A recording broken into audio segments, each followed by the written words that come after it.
ఉన్నది లేదా పిల్లేనండి జంబుకమనండి బీజేపీ పాత్రే ఇంకా తేలటం లేదు. అది తొందరగా తేలితే ఇంకా ఎలక్షన్ బాటలు ఇంకా నెక్స్ట్ క్వశ్చన్ మనం ఇంకోసారి మనం మాట్లాడవచ్చు. That is Sharmila and Congress party. Congress ఎటు ఉంటుంది, ఏం చేస్తుంది, అవి మనం చూడాల్సి ఉంటుంది. బట్ ఒక ఫ్యాక్టర్, అడిషనల్ ఫ్యాక్టర్ అయితే మీరు ముందుగానే ఏదో ప్రోమోస్ చూపిస్తుంటారు కదా, లేకపోతే కమింగ్ అప్లో తప్పకుండా షర్మిల ఎలా వస్తారు, కాంగ్రెస్ ఏం చేస్తుంది, ఆమెను పిసిసి అధ్యక్షురాలను చేస్తారా, లేదా ప్రధాన ప్రచారకురాలను చేస్తారా, జనరల్ సెక్రటరీగా పంపిస్తారా, చాలా ప్రశ్నలు మిగిలిన ఈ ఫైట్ అయితే 2024కి సంబంధించి ఆంధ్రప్రదేశ్ ఎన్నికల్లో 1-to-1 ఫైట్ అయితే కాదు. అక్కడ ఒకరికి వీళ్ళిద్దరు పోటీ పడే పరిస్థితి, ఇద్దరూ విస్తృతంగా ఆయన మీద దాడి చేసే పరిస్థితి కనిపిస్తున్నది. అంటే మాటలు దాడి అవనివ్వండి, లేకపోతే వేరే అంశాలు అవనివ్వండి, దాడి అంటే భౌతికంగా కాదు. సో జగన్మోహన్ రెడ్డి గారు వీళ్ళిద్దరిని తట్టుకుని ఈసారి వైనాట్ 175 అనే నినాదంతో 175 కాకపోయినా మళ్ళీ అధికారాన్ని చేపట్టుకునే విధంగా ఆ స్ట్రెంగ్త్ ఉందంటారా? అంటే మాకే ఉంది, ఇదంతా కూడా హంగామానే, వీళ్ళకి ఏమి రాదు అని తెలుసు కాబట్టి వీళ్ళు కలిసి వస్తున్నారు అనేది వైసీపీ చెప్తుంది. కానీ అంత ఏకపక్షంగా ఎన్నికల పోటీ ఉంటుందని నేనేం అనుకోవట్లేదు, వీళ్ళు కూడా అనుకోవట్లేదు. నేను మొన్న కూడా చెప్పాను మీకు, అంత ఏకపక్షంగా గెలుస్తాం అనుకుంటే ఇన్ని తర్జన వీళ్ళు పడరు, అన్నీ నాకే వీళ్ళు ఉండనే ఉండరు అనుకుంటే జగన్మోహన్ రెడ్డి కూడా అభ్యర్థిని మార్చాలి, 80 మందిని మార్చాలి, అవన్నీ ఆయన కూడా హడావుడి పడరు. So AP going to be very tough contest, చాలా తీవ్రమైన సంఘర్షణ, అక్కడ రాజకీయ యుద్ధం జరగబోతుంది. అందులో ఇంకేం సందేహం లేదు. ఇందులో దేనికి మినహాయింపు లేదు. ఒక విధంగా ఇప్పటివరకు పథకాలు వాటి గురించి ఏదో నడిచింది, జగన్ ప్రచారం ఆ పథకాలు వాటి మీదే ఆధారపడి నేనే ప్రజల మనిషిని, పేదలకు పెత్తందారులకు మధ్యలో యుద్ధం, నాన్ లోకల్స్కు మధ్యలో యుద్ధం అనేది కదా ఆయన థీరీ.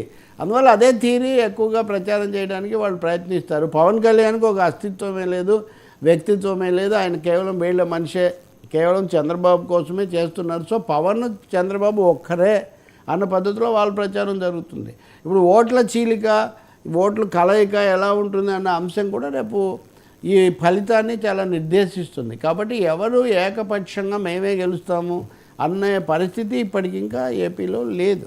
దానికి కారణం ఏమంటే నేను గతంలో చెప్పినట్టుగా ప్రభుత్వం మీద అసంతృప్తి, చంద్రబాబు మీద కొంత అవిశ్వాసం కూడా ఉంది. అంటే విశ్వాసం లేదు ఉండాల్సినంత. పవన్ కళ్యాణ్ గురించి అస్పష్టత ఉంది. బీజేపీ అనుమానాస్పద పాత్ర, ఈ 4 స్తంభాలు అట్లా నిన్న కూడా చెప్పారు అంతే. ఆ పద్ధతిలో ఎలా జరుగుతుందనేది ఇట్ టేక్స్ లిటిల్ టైం. ఎందుకంటే ముందు అందరూ వాళ్ళ ఇప్పటివరకు మనం చూస్తున్నవన్నీ రకరకాల పీఠికలు, విన్యాసాలు కాకుండా వివరమైన అజెండాలతో పేర్లతో వస్తే అప్పుడు ప్రజలు తప్పకుండా స్పందిస్తారు. సోషల్ కాంపోజిషన్ ఒక ముఖ్య పాత్ర వహించబోతుంది.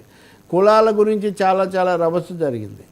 ఇప్పుడు అది ఇంకా నిన్న పోసాని కృష్ణమురళి, రామోజీరావు గారి మీద మాట్లాడారు. అవన్నీ అంత అవసరమా వైసీపీకి, అసలు ప్రభుత్వానికి, పార్టీకి? రామోజీ లేకపోతే మీడియా దాని మీద జగన్ అభిప్రాయాలు ఏవైనా కావచ్చు, ఆయన అనేకసార్లు చెప్తుంటారు. అవే ఎక్కువ అనుకుంటే పోసాని కృష్ణమురళి లాంటి వాళ్ళు వచ్చి పేర్లు తీసి ఏవేవో తిట్టేసి, సో ఇక్కడ ఇంకా ఈ తిట్లు, క్రోధాలు, కక్షలు ఇవి తగ్గించుకొని రాజకీయ పరంగా, విధానపరంగా, అంశాల పరంగా వెళ్తే చాలా మంచిది. మూడోది, అస్సలే తప్పించుకుపోతున్నటువంటి కేంద్రాన్ని, బీజేపీని అస్సలే మాట్లాడకుండా పోతున్న పరిస్థితి నుంచి కూడా కొంచెం అక్కడ నిన్న అక్కడ చెప్తాను. చివరిగా 2 అంశాలు తప్పకుండా చెప్తాను. ఆంధ్రప్రదేశ్లో అంగన్వాడీలు తీవ్రంగా సమ్మె చేస్తున్నారు, చాలా అట్టుడిగిపోతుంది. వాళ్ళ అంగన్వాడీ కేంద్రాలకు తాళాలు వేస్తున్నారు. పాప మా ఎమ్మెల్సీ సాబ్జీ మధ్యలో ప్రమాదంలో చనిపోయారు. అది అనుమానాస్పదం అని పోలీసులు కూడా ఫిర్యాదు చేస్తే వాళ్ళు దర్యాప్తు చేస్తున్నారు. దీని మీద అసలు ఎందుకంటే వీళ్ళు మాట్లాడరు, ఉదాహరణకు అట్లాంటిది వీళ్ళు దాని మీద గట్టిగా ఎందుకు వీళ్ళు స్పందించరు? మనకు అది విశాఖ ఉక్కును నేను మీకు చెప్పబోయే కీలకమైంది, అది నిజానికి మీరు హైలైట్ చేయాలి కూడా. విశాఖ ఉక్కులో బ్లాస్ట్ ఫర్నెస్ 3ని జిందాల్కి అప్పగించడానికి ఢిల్లీలో ఒప్పందం కుదిరిందండి. జీవీఎల్ నరసింహారావు గారు ఎంపీ ఇక్కడికి వచ్చి లేదు తగ్గింది, నేను చెప్పినందుకు తగ్గిందని పవన్ కళ్యాణ్ ఏమో చెప్తారు, మొన్న ఈ మధ్య కూడా చెప్పారు, ఆయన తన విజయంగా క్లెయిమ్ చేశారు. కానీ ఇప్పుడు నిన్న జిందాల్తో ఢిల్లీలో చర్చలు జరిగి ఒప్పందం కుదిరింది. కానీ ఆ వివరాలు నేను చెప్పట్లేదు, అంటే భాగంగా ముక్కలుగా దాన్ని అమ్మేటటువంటి ఒక ప్రయత్నం.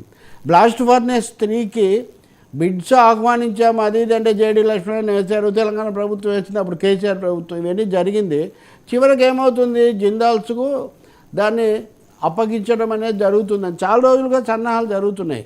విశాఖలో కనుక ఇది ఉంటే ఇక్కడ అలజడి వస్తుందని చెప్పి ఈ ప్రక్రియ అంతా ఢిల్లీలో పూర్తి చేశారు. రేపు ఎల్లుండి ఆ ప్రకటన రాబోతుంది. ఒక్కరు కూడా మాట్లాడరండి. బ్లాస్ట్ ఫర్నెస్ 3 బ్లాస్ట్ ఫర్నెస్ 3 ఒప్పందం కుదిరిపోయింది. ఒప్పందం దాదాపుగా కుదిరింది, దాదాపు ఖాయమైపోయింది. ఢిల్లీలో జరిగింది.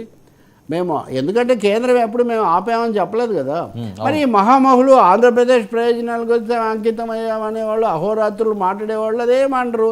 ఏమనంటే ప్రభుత్వం ఎందుకు అడగలేదు, ప్రభుత్వాన్ని కూడా అంటాను నేను. ముఖ్యమంత్రి జగన్ కావచ్చు, మాజీ ముఖ్యమంత్రి చంద్రబాబు కావచ్చు, ఎన్డీఏ మా సభ్యుడైన పవన్ కళ్యాణ్ కావచ్చు, ఎవరు లేకపోతే చిన్నమ్మ పురంధేశ్వరి కావచ్చు, ఎందుకు మీరు విశాఖ బ్లాస్ట్ ఫర్నేస్ విషయం మీద మీరు ఎందుకు స్పందించడం లేదు? అంగన్వాడీలో సమ్మె అంత తీవ్రంగా జరుగుతుంటే, తల్లులు పిల్లలు కూడా సమ్మె చేస్తుంటే మీరు ఎందుకు స్పందించడం లేదు? రైతులకు